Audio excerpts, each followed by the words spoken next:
اور آج کا جو ہمارا کلمہ ہے وہ ہے وَتُحِبُّونَ الْمَالَ، اور اس کے بعد کیا ہے حُبًّا جَمًّا، ٹھیک ہے۔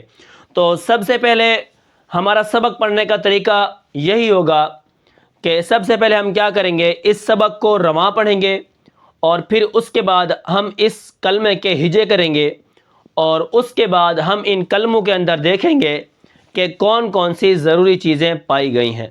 تو چلیے پھر سبق کو شروع کرتے ہیں۔ تو سب سے پہلے میں آپ کو یہاں پر رواں پڑھ کے بتاتا ہوں، جیسے وَتُحِبُّونَ الْمَالَ حُبًّا جَمًّا، تو یہ رواں تھا، ٹھیک ہے۔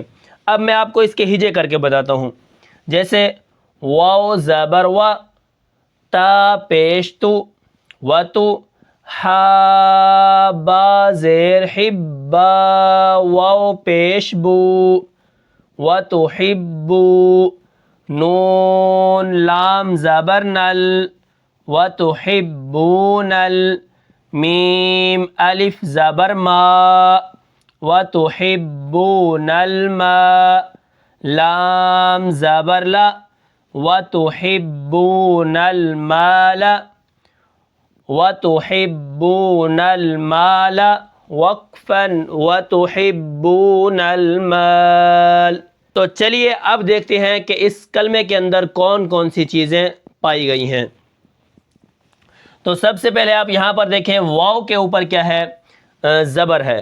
اب واو کیا ہے، کس طرح پڑھا جاتا ہے، دونوں ہونٹ گول کرنے سے پڑھا جاتا ہے۔ اس کے بعد آپ دیکھیں واو کے اوپر زبر ہے، تو یہ جو زبر ہے یہ حرکات میں سے ہے، حرکات 3 ہیں، زبر زیر پیش، ٹھیک ہے۔ زبر زیر پیش کو حرکات کہتے ہیں، اور جس حرف کے اوپر حرکت ہوتی ہے اس حرف کو متحرک کہتے ہیں، ٹھیک ہے۔ اب حرکت والا حروف جو ہوتا ہے اس کے پڑھنے کے 3 طریقے ہیں۔ نمبر 1 جلدی پڑھنا ہے، نمبر 2 اس کو ذرا بھی نہیں کھینچنا، اور نمبر 3 جھٹکا بالکل نہیں دینا، ٹھیک ہے۔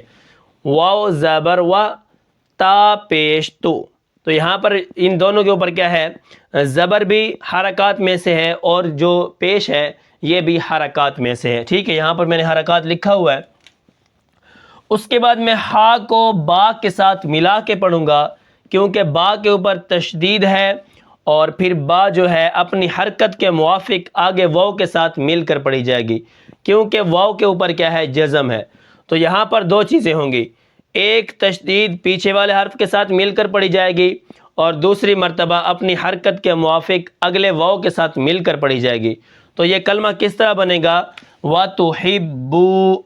اب یہاں پر آگے کیا ہے، حروف مدہ ہے، واو ساکن ہے پیچھے پیش ہے، اسی طرح الف ساکن ہو پیچھے زبر ہو، یا ساکن ہو پیچھے زیر ہو، تو ان کو حروف مدہ کہتے ہیں، اور حروف مدہ 3 ہیں، الف مدہ، واو مدہ، یا مدہ، ٹھیک ہے۔ یہاں پر اب یہ جو 3 دندان بنے ہوئے ہیں اس کو تشدید کہتے ہیں، اور تشدید کے پڑھنے کا طریقہ یہی ہے کہ وہ ایک بار اپنی حرکت کے موافق پڑھی جاتی ہے، اور کیا ہے، ایک بار کیا ہے وہ پیچھے والے حرف کے ساتھ مل کر پڑھی جاتی ہے، اور دوسری مرتبہ اپنی حرکت کے موافق پڑھی جاتی ہے، ٹھیک ہے۔ تو یہاں پر تشدید کا نام نہیں لیا جاتا، اس کے پڑھنے کا طریقہ ہی ایسا ہے کہ پتہ چلتا ہے کہ ہم تشدید کو پڑھ رہے ہیں۔ وَتُحِبُّ، اب یہاں پر ہمارا کلمہ ہو گیا آگے نون لام زبر نل، لام کے اوپر کیا ہے، تشدید ہے، اور حمزہ وصلی ہے، یعنی یہ گرا ہوا حمزہ ہے، اس کو ہم الف کو نہیں پڑھیں گے، ٹھیک ہے۔ اگر ہاں الف کو کیا کریں گے، وَتُحِبُّونَ، حمزہ لام زبر پھر ہم حمزہ لگا لیں گے، پھر اس کو ہم حمزہ بنا دیں گے، الف کو الف کے اوپر زبر لگا دیں گے، پھر یہ حمزہ لام زبر مال بن جائے گا، ٹھیک ہے۔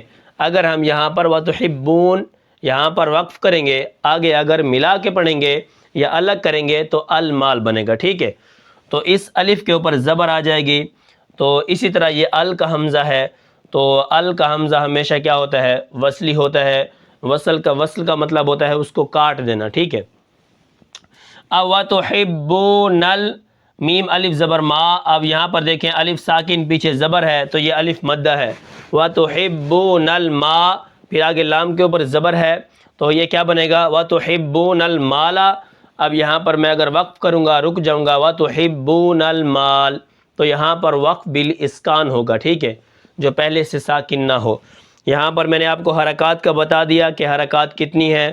اس کے بعد تشدید کے پڑھنے کا میں نے آپ کو طریقہ بتایا۔ تشدید کیا ہے، 2 بار پڑھی جاتی ہے، ایک بار پیچھے والے حرف کے ساتھ مل کر اور دوسری مرتبہ اپنی حرکت کے موافق۔ تشدید سختی اور جماؤ کے ساتھ پڑھی جاتی ہے، ٹھیک ہے۔ اس کے بعد نمبر 3 حروف مدہ کا میں نے آپ کو بتایا۔ حروف مدہ 3 ہیں، الف مدہ، واو مدہ، یا مدہ، ٹھیک ہے۔ اس کے بعد میں نے آپ کو بتایا جزم۔ جزم جو ہے یہ بھی پیچھے والے حرف کے ساتھ مل کر پڑھی جاتی ہے، اور جزم کا دوسرا نام سکون ہے، اور جو ساکن حرف ہوتا ہے وہ ہمیشہ پیچھے والے حرف کے ساتھ مل کر پڑھا جاتا ہے۔ جب تک پیچھے والے حرف کے اوپر حرکت نہیں ہوگی تب تک جزم والا حرف نہیں پڑھا جائے گا۔ اس کے بعد وقف بالاسکان، آخر میں جو میں نے آپ کو بتایا وہ وقف بالاسکان ہے۔ تو میں امید کرتا ہوں کہ آپ کو یہ کلمہ سمجھ آیا ہوگا۔